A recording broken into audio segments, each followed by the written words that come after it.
Hey! Hey, family. Yay! What's going on? Welcome to your authentic love marriage moment with who? Chaz. And Alicia, baby! We glad you're here. We are so glad that you tuned in to us. And I want to say this, wherever you're tuning in to, okay, whatever social media platform that you're looking at us at, please like, subscribe, and share. For those of you on YouTube, hey, like, subscribe, and share. Yes. Okay? Tell a friend right now that your authentic love marriage moment is live. It is on. It's on. It's on. How you doing, babe? I'm great. How about you? All right. So here we go. We go. are still talking about communication in marriage, right? So we're going to start off, and we kind of went into the first step last week, talking about active listening. Mm-hmm. Okay, we pray that you did get something out of last week's session with us. The session that we did last week on active listening, communication in marriage. So we're coming this week, and we're going to be talking about the different communication styles. Yes. Okay, because every married couple have a different style and a different way of communicating. You agree, babe? I agree, and it is a learned behavior as well. So yes, it is. All depends on how they were brought up or how they were raised, that they will have one or four. I mean, they'll have anywhere between 1 and 2 styles of the communication when we get into it. Right. So, as I said last week, I was going to come with you on the statistical studies that we've done in the area of communication. Now, the only way that we could do it is looking at the divorce rate in this country amongst marriages, right? Right. And guess what we found? All in a nutshell, communication is the number one reason for divorce. Mm-hmm. The number one reason for divorce in marriages, okay, across the board in this country is communication. So it's not sex. It's not sex. It's not money. It's not money. It's not the in-laws. It's not the in-laws. It's not the job. It's not the job. It's not an ex from a past relationship. Well, it could be that. No, it could be that. But no, communication is the number one reason. And here's the thing. We could think about. I'm telling you right now. Right. We've been in this business for the last 11 years. Okay, coaching couples to a successful marriage relationship. All right, what we get all the time. He doesn't understand me. She doesn't understand me. I can't talk to her. I can't talk to him. It's all dealing with communication. Yeah, it is. It right? really is. Yes. So let me give you some statistical studies that we found, okay? Mm-hmm. Statistics on the marriage and communication. Communication problems is the most common factor that leads to divorce at 65% in marriages, okay? This is followed by couples' inability to resolve issues at 43%. Okay, causes of communication breakdown in marriage involves men.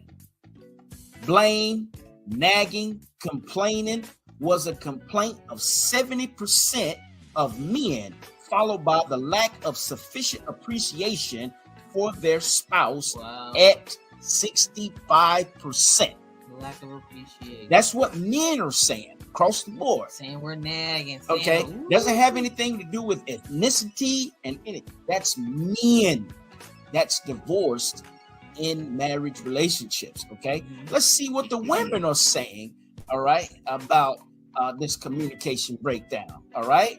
Women, lack of validation for feelings and opinions was number one with women at 83%, followed by 65% who said their spouse talks about himself too much. Ooh-wee. So lack of validation for their feelings Wow. and their opinions, and he talked too much, and he never shut up. I'm on the tip. And the thing is, it is true, okay? Because for one, the woman, you don't know what kind of household she came from, okay? You don't know, you would know if she's a single parent, she's taking on all the responsibilities of raising the children in the household. You know, the man he's gotten out of a serious relationship, or he was married before, and he's just hasn't gotten over himself yet. There's still some things that he wants to do.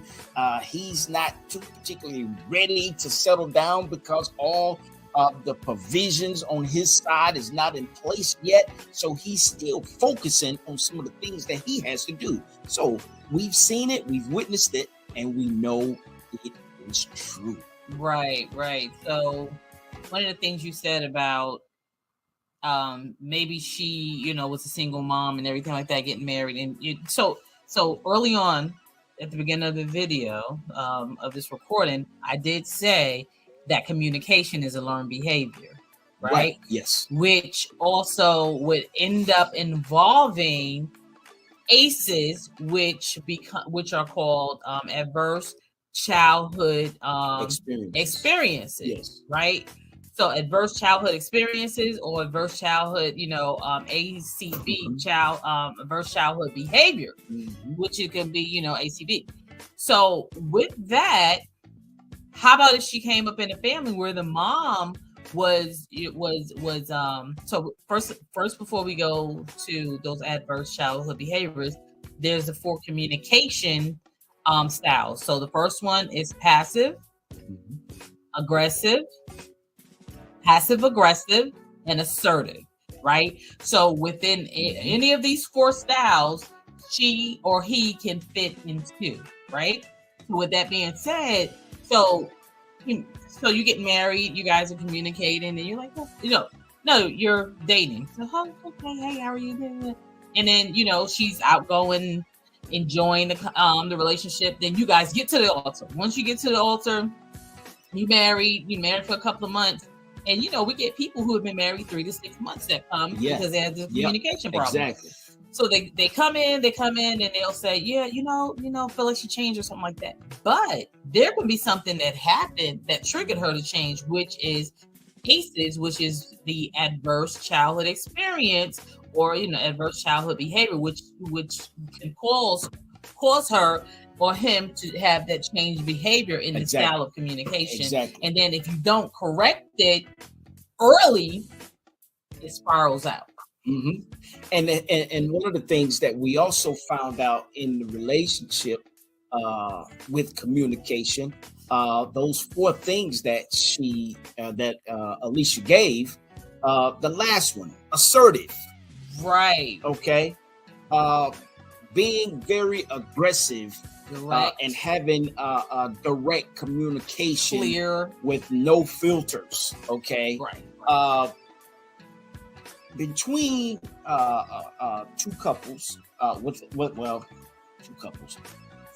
between spouse and spouse, there's always one couple that's more aggressive, more assertive than the other.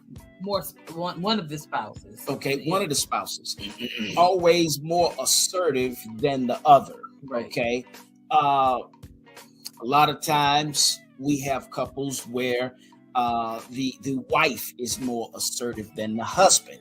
The wife is the spokesman in the relationship, right?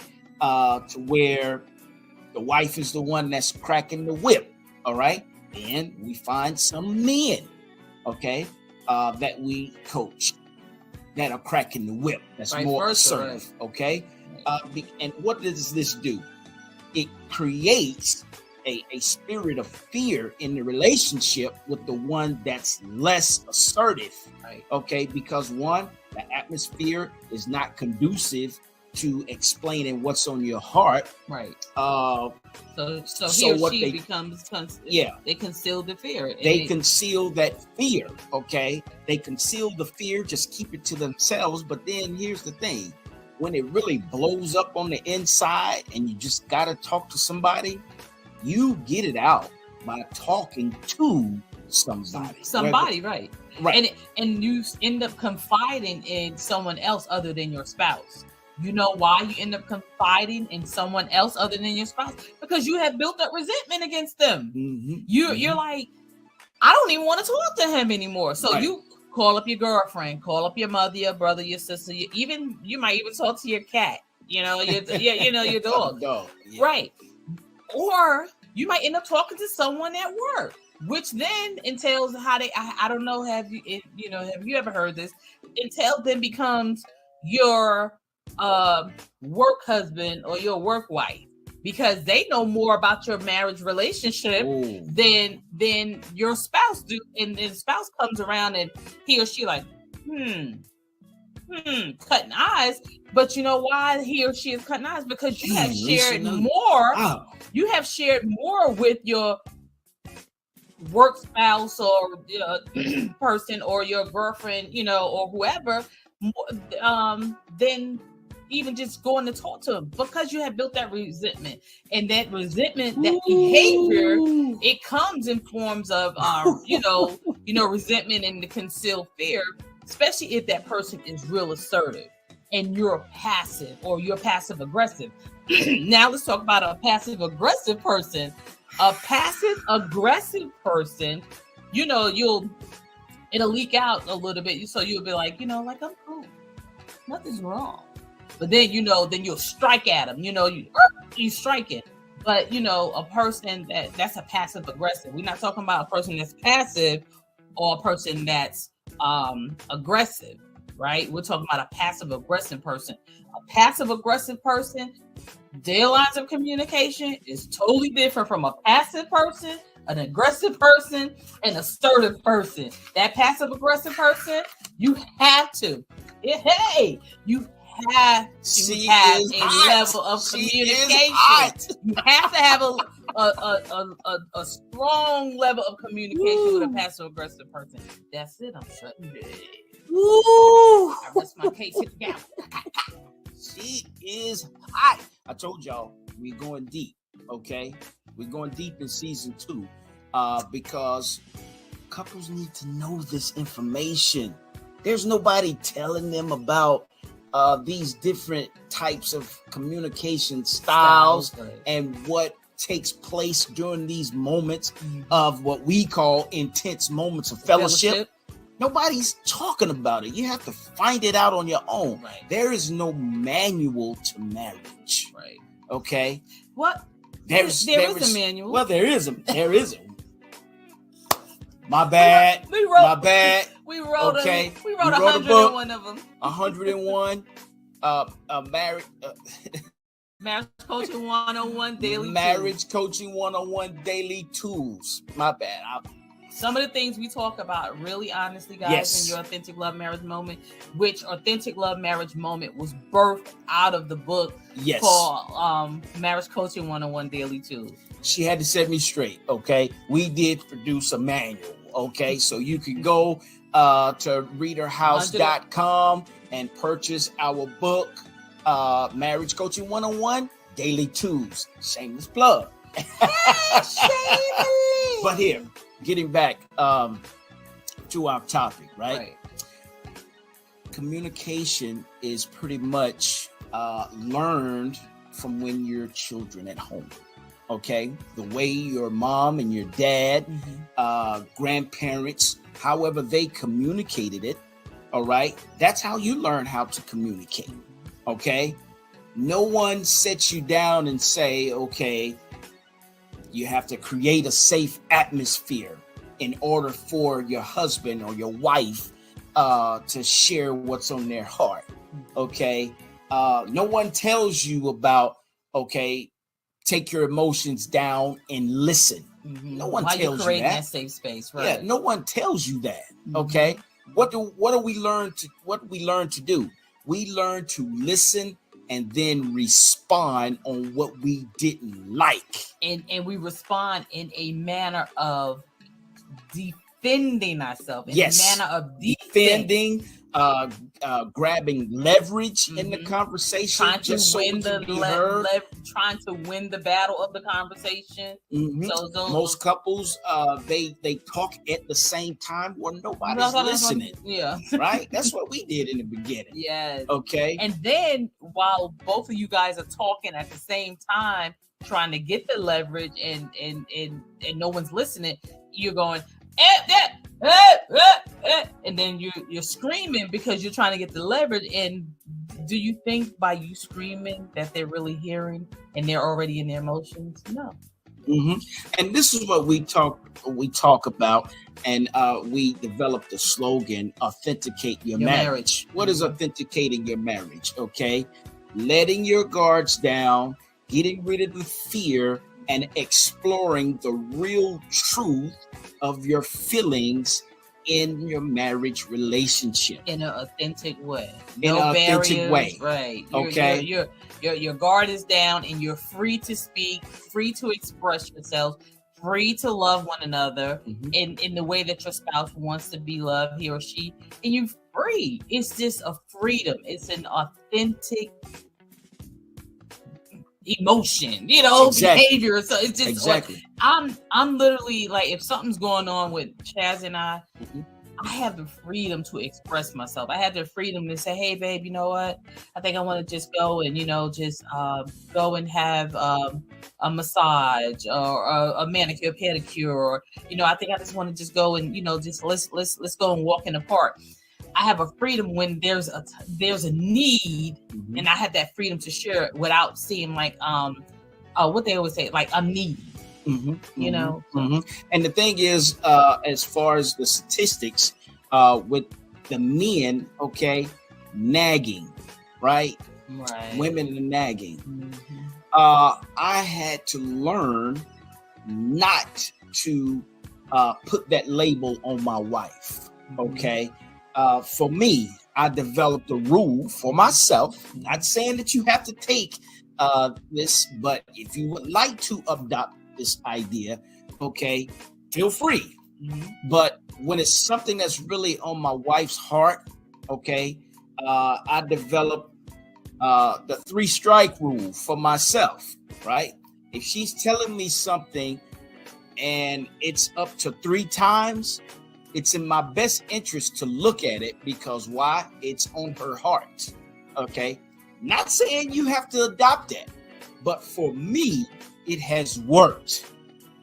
Has it? Right? 2 thumbs up in a snap. Because if she's telling me the first 2 times, I'm like, okay, I'll look into it because I'm busy doing something else.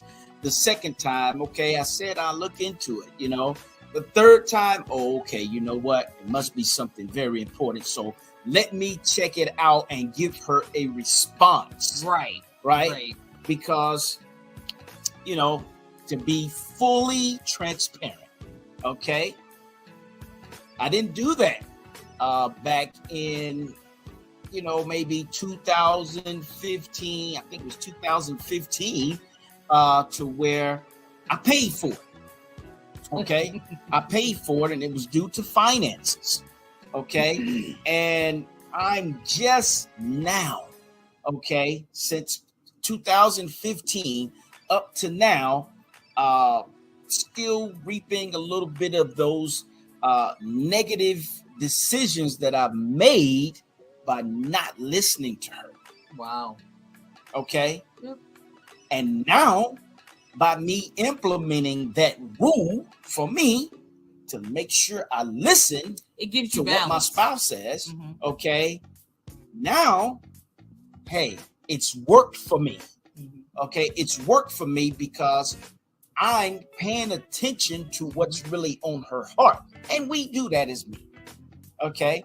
But when you implement some things in place to listen to your spouse and take in what they're saying, life for you as a spouse would be easy. Right. Okay. It would be easy. It will be less complicated because why? you're putting in validation Right. to your spouse. You're making them feel validated in what they really feel in their heart and what they see. Okay, they're the other set of eyes. When we can't see, they can see. Right. And that's your protection. That's your protection. Okay, so hey, thank you so much for tuning in to this topic, different communication styles. We're gonna have another one for you next week, next Wednesday. So we want you to tune in to your Authentic Love Marriage Moment with Chaz and Alicia. Okay, because we're gonna still stay within this topic, communication in marriage. Right. And hey, here again, as we said earlier in the video, okay, we want you to go to the different social media sites that you're watching us on. We want you to like, okay? We want you to subscribe. We want you to share. We want you to tell a friend that Authentic Love Marriage Moment is live, okay? And also, please do us a favor. If you know of any couples that's having any communication issues in their relationship, Right. please do them a favor. Share this video with them, okay? Because communication is the key to a successful marriage relationship, okay? Right. So, with that being said, hey, thank you all for joining us. All right, tune in next Wednesday at 9 p.m. for your Authentic Love Marriage Moment with Chaz and Alicia. Any last words? Last words is don't forget to authenticate your marriage. All right, you guys take care, and we will talk to you next week at 9 p.m.